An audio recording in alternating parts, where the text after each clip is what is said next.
It's morning and I'm gonna spend a couple hours pulling all this stuff out. It's pretty much tapped out. If anything is producing any tomatoes other than the cherry tomatoes, which that plant looks pretty dead, and those are the best looking tomatoes I have out of all of the, I probably still have like 40 tomato plants in that need to come out.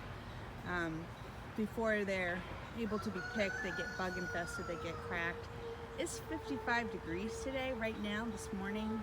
It's not quite 8 o'clock. And I'm gonna tap out on these and amend some soil and try and get some fall and winter things in where these are after I amend the soil. Got a lot of things that have gone by to the point where I'm not gonna call them that I neglected them. I'm gonna call them seeds for next year. And some beans on the other side. So that's what I'm working on for like the next couple hours. And then I got some inside stuff to do. So all the tomatoes in the lower garden have been cleared. I'm probably gonna put beets and onions in. I already tried to put beets. I direct sowed in a couple of these rows underneath the tomato plants that were still there, but I haven't seen a whole lot of activity. So a few weeks back I did start more beets in a seed tray, which I had never done that before, and they're about 1.5 inches tall. I'll probably try to just put them in, see if I can get some in, get some growing before the frost. I cleared off the purple bean trellis.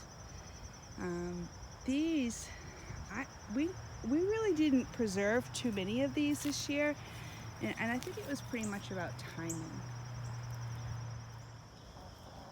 So 2022 has been a pretty eventful year for us, and I had everything ready to go into the garden at the beginning of the year, and then I just have felt like have been running behind since February, March. But rather than beating up on myself that all of these royal purple string beans got too big, I mean, you can still eat them when they're huge and they're purple, but they're tough. It's not the way I want them. So rather than sit here and beating myself up that, oh, look at all these are all seeds for next year. So that's kind of how I'm looking at it. These are all seeds for next year. So I won't have to buy any of these next year because look at all that I have. So that's my way of trying to make a problem or negative thing into something positive. I do not have to worry about beans next year, and hopefully the timing for us will be better where we can actually pick them when they're smaller. If not, I also have green beans and yellow beans that I did get to harvest and I freeze dried them, a lot of them. I still have green beans from last year, probably like 12 quarts. So it's okay. It's all right that I didn't get a big harvest this year. It's okay. This is all the vines from the beans, and the chickens are about ready to feast upon that. So the chickens are enjoying something different. They don't get this kind of forage very often because this is like an end of year clear out of this, and there's more green beans and yellow beans I need to pull out, but I'm not in any rush for that. I wanted to clear the lower garden because I'm trying to figure out what we're doing next with it.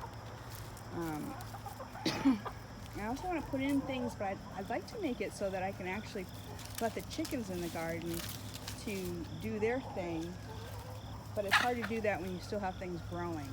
And right now I've got things growing, and some of the things that I'm going to be putting in are going to be there for 5 or 6 months, like the garlic and the onions. So I got to figure out where we're going to put things that it's not going to interfere with trying to stop the weeds being out of control. I don't know what we're going to do about that. That's one of the issues that we've had when life has taken us away from here for days at a time and we weren't able to keep up with certain tasks of the garden, like weeding, is it was just out of control. And I just keep thinking about how much more our time could have been better spent doing other things instead of weeding. But the weeds are like seriously out of control down here, and when you neglect them, it shows.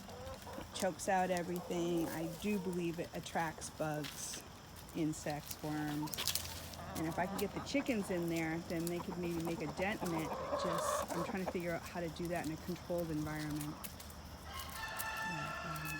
Maybe it won't happen. I'm not sure. Anybody's got any ideas, that would be great. These are all the bean seeds that we will have for next year. So it works out, even though I didn't get to pick them on time, we get seeds. Back in May, I started sweet potato slips. I did this by poking toothpicks in the sides of sweet potatoes and putting them in jars. I had got the sweet potatoes from an organic store. Made a little bit of a drive to get it because I couldn't find any organic ones in the supermarket that I usually shop at. And after about a month, I had shoots, and I pulled those off, put those in water, and then waited for them to root. The beginning of June, I planted 12 slips in 4 huge pots. So what I'm going to do now is I'm going to pull one of them away and just see what it's doing. Like, they should be done now. I don't know what my expectations are. I haven't done this before. I'll show you as we're going. But when I planted them, the dirt was level with the pot, and then over time with rain and just weather over the summer, it sunk down. The dirt's probably about 8 inches lower than level. Well, obviously you're not going to grow sweet potatoes in the air, so it only has room to grow in the soil that's down there. So we're going to see what happens. Have to be careful though, because, well, as you can see, they really vine out, and I have cut them back many times thinking that I might be putting the energy back into them making bigger potatoes rather than the vines. I don't know if that's going to have worked out. When I'm pulling this apart, I'm going to have to be careful because I don't know if you can see this, but like this is a sweet potato leaf. This is a sweet potato leaf. This is a loofah leaf. Now back in February, I started 4 loofah plants. I just thought it'd be cool to try and grow some. I started 4. I was able to put 1 in the garden, which eventually failed. I took the other 3 pots that had failed earlier, and I went ahead and just tossed them into my dry sink. What I usually do here is, if I have extra spent dirt that has been used, I'll just throw it in here, and then I'll grab some more out of it when I need it, when I'm going to make something else, to plant something else. Well, apparently those seeds that didn't germinate decided to germinate, and so somehow, I'm guessing, came from over here somewhere, went behind into the wall that goes down into our basement. We have a loofah hanging. So when I go ahead and I pull, the sweet potatoes out and start cutting them back, I want to be really careful not to hit the loofah, because that's not ready. It takes like 200 days, and I don't even know when that started, because that would be a volunteer. So anyway, I'm going to go ahead and start just probably the furthest pot over. I will pull out and start cutting back some of the leaves and then go from there. So we're just going to do 3 of the buckets, because we did find the bucket that had the loofah in it. Oh, look at the little toad.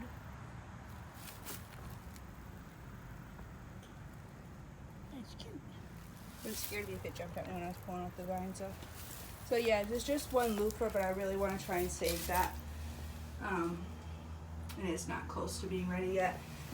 So from what we pulled from the top of this bucket wasn't too encouraging, so we'll see what we got with the other 3.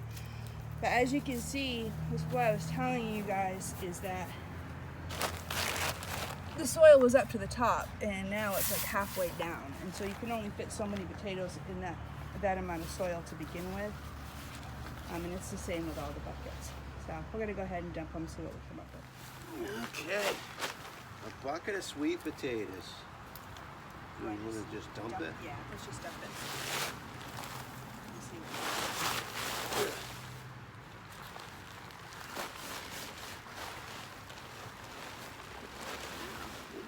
That crossbody pulling my shoes up. Sorry. So I had started 3 slips, potato slips, from like a couple potatoes. And I mean, you start with 1 potato and you're ending up with these. That Yeah. eaten. You think that's an insect? Yeah. Or a rodent? Insect.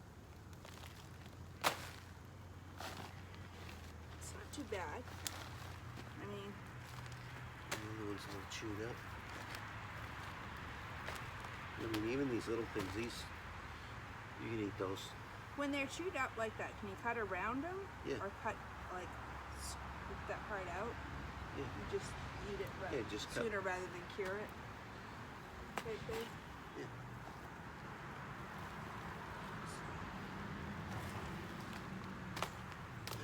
Eggshells.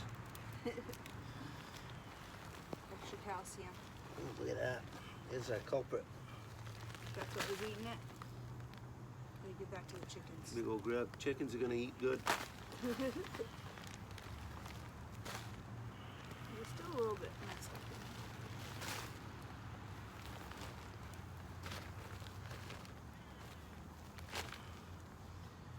All right, number 2. So.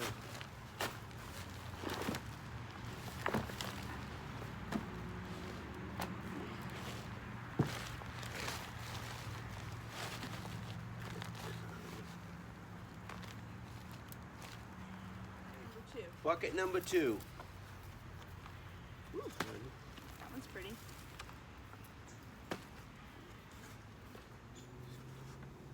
Okay. I mean, just figuring they don't have, I mean, they have half the space to grow than what they were supposed to be growing. I'm not disappointed. I mean, there's a couple of good ones there.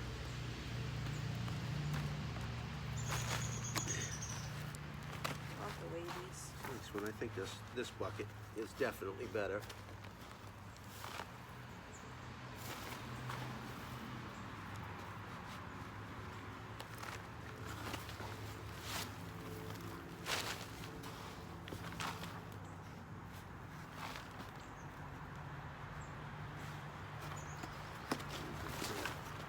Nope.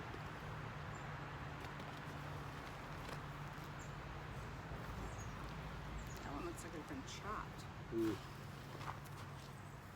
It's weird.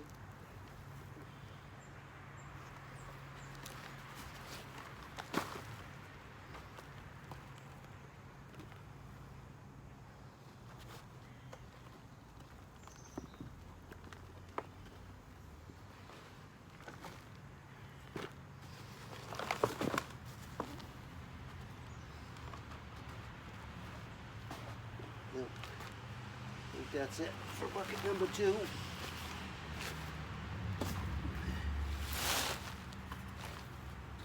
And now, bucket number 3.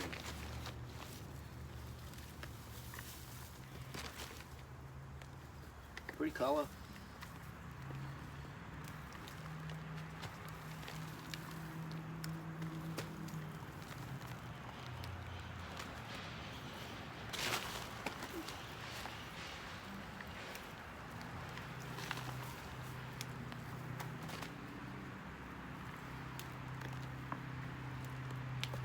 Doesn't seem to be as much in bucket number 3.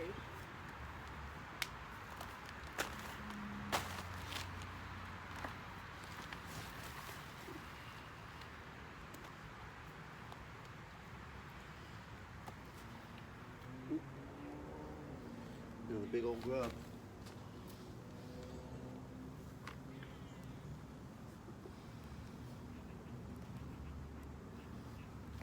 So, when you figure you start with 1 potato and just grow slips from them, and you can get, what would you say, hon, about 10, 15 pounds maybe. Yeah, 10 or 15. I mean, it's And not, then we still have, this was an experiment for us doing the buckets. We have like 1 or 2 plants down in the lower garden and a bunch in the upper garden that we're gonna let them go a little bit longer. yeah, according to the date we put them in there, they should be okay to start digging up the end of October, which kind of hits our frost date anyway. Mm-hmm. But I mean, you're not gonna grow enough food for a year, you know, if that's your goal, which is always my goal, to grow enough so I don't have to buy it throughout the year in buckets. You're just not gonna. But Bigger buckets, maybe. 100 buckets is possible. But one thing I really going forward, because I'll do this again next year. One thing going forward is I will pay attention to the soil level, and as I notice it decrease, if I can get something to put in it to fill it up, I will do that. That's one of the issues we're having with trying to get the compost going, is not having to go buy bags of soil, which number one costs too much money. Price just keeps going up. It's hard to get organic soil that hasn't been treated with something, and then there's been organic compost that has all kinds of problems this year with a lot of homesteaders. We were fortunate not to have that as be a problem, but we don't want to invite other problems. We're trying to do this on our own, you know, make it on our own. But we're small time, so we can only do small time things.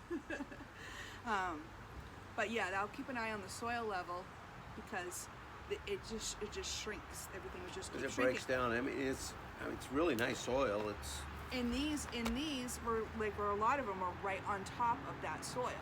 So if they were on top of the soil up higher, there might have been more growth below them. right. And this year, we really didn't do any treating for insects, bugs, or anything. Our plan is always to use oils, but with the way our schedules were and the events that happened this year, it made it impossible for us to stay onto that. Like, we've given up on our squash crop is done. I had a couple nice Hubbard squash, and one day it looks like a beautiful yellow sucker ball, and then next day I go down to get the mail and it's all sucked in, and it was Worms. Yeah. Worms really bad on the squash themselves, and then I got 2 nice on the- spaghetti squash over there that are just being feast for them. So we will make an effort. You don't know going into your garden season who's gonna get sick in your life, who's gonna die in your life, who's gonna end up in the hospital, you don't know. all of that. All of it. You don't know who's gonna get COVID.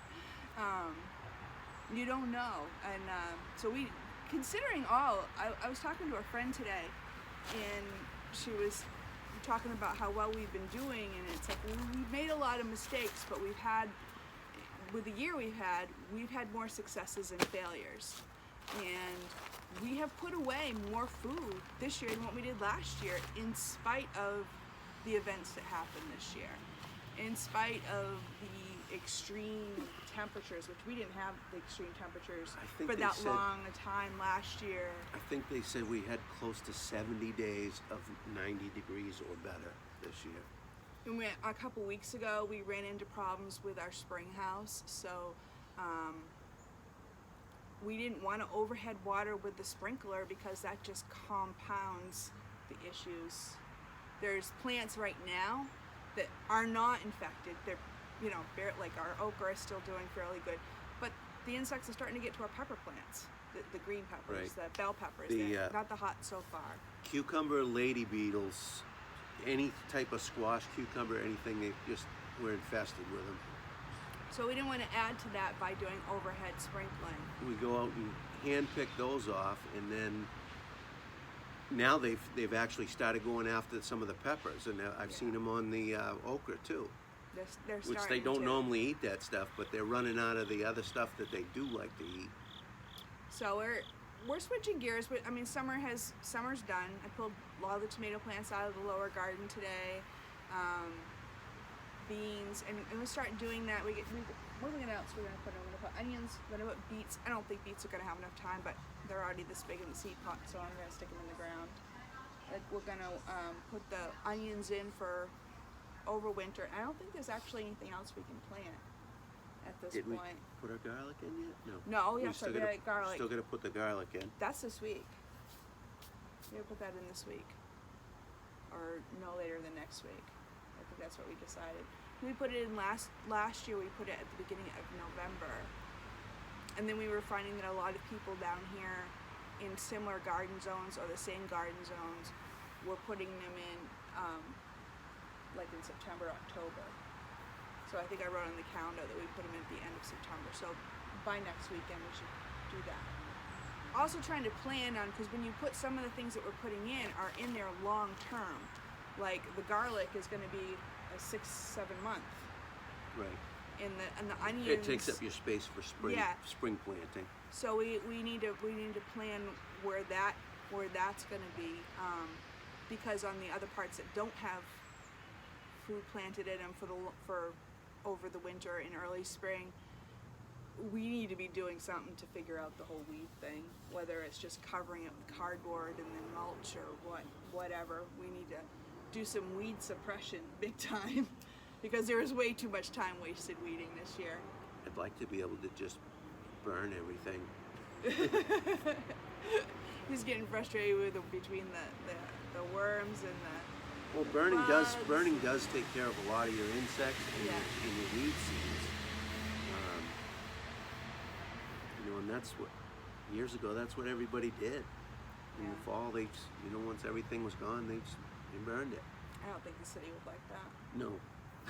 They won't give us a burn pit for a fire pit, so I don't think they'd appreciate us lighting fire to our garden. We'll have to figure out something else. Going green. But overall, these are pretty good. We'll probably eat these up quickly. Get them cleaned up. You don't wash them. Nope. Just brush them, let them stay in a dry area, and we'll probably eat these over the next couple weeks. And then hopefully what we get out of the gardens will be, I don't know why I expect them not to be bug infested when everything else is, but those are the ones that will cure for the winter. It's funny because everything on the sweet potato plant is edible. The greens are edible. Once they get bigger, they're a little bitter, but These little pits here. nothing seemed to be bothering the greens, and that's the other thing with why we wanted to grow these in buckets. They will overtake your garden. Yeah. They spread so much, and pretty much everywhere where the vine touches the ground, it'll put out roots and grow more sweet potatoes.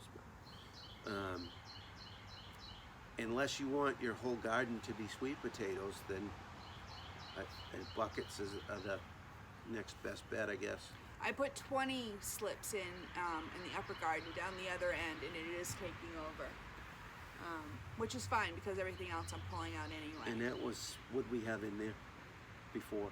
Oh, that's where the broccoli and cauliflower were. Right. And once that was gone by, that left that space open, so sweet potatoes. We do have some, like a half a dozen Brussels sprouts. No, I think it was like 12 Brussels sprouts I put in the lower garden a few weeks ago. And maybe a dozen broccoli in the upper garden. And actually, as we've had cooler nights, like it's been in the 50s the last couple nights, they're actually showing some growth to them. So we might get some of that this fall too. I think they can take a light frost, not a hard frost. Take a frost, not a freeze. Yeah, so we'll see what happens there.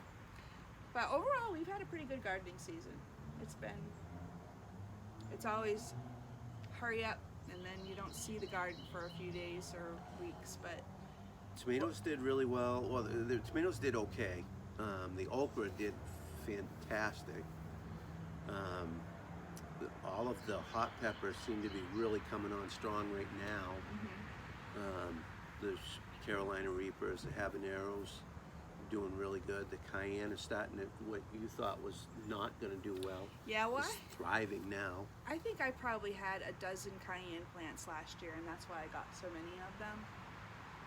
And because I got so many of them, I started like a half a dozen this year, but only 2 actually took once I put them in the ground. But they're I got like they're a dozen, bushes now. Yeah. I got like a dozen off of them yesterday, and I still have a lot of powder left from last year that I can still make stuff with it. Do elixirs, and finally got some beeswax and stuff, so I can make some ointments and stuff. So. Oh, the Reaper frittles were a big hit at work. Reaper frittles were a big hit. So you took a bunch. Yes. Huh. Freeze-dried Skittles, and you take Carolina Reaper and cut it and just dab it on the Skittles. It's an experience. It shouldn't hurt to eat, honey. It doesn't. No, it's good. Several people tried them and liked them. They want to buy them? I could probably sell some. All right, guys. Thanks for joining us tonight. Be a blessing. And be blessed. I am unable to locate my scale right now, but that's what we got out of the 3 buckets and just a few that was on top of the 4th. We didn't go digging into the 4th bucket as I didn't want to disturb the roots of the loofah plant that we did finally locate, not in the sink, but in another bucket.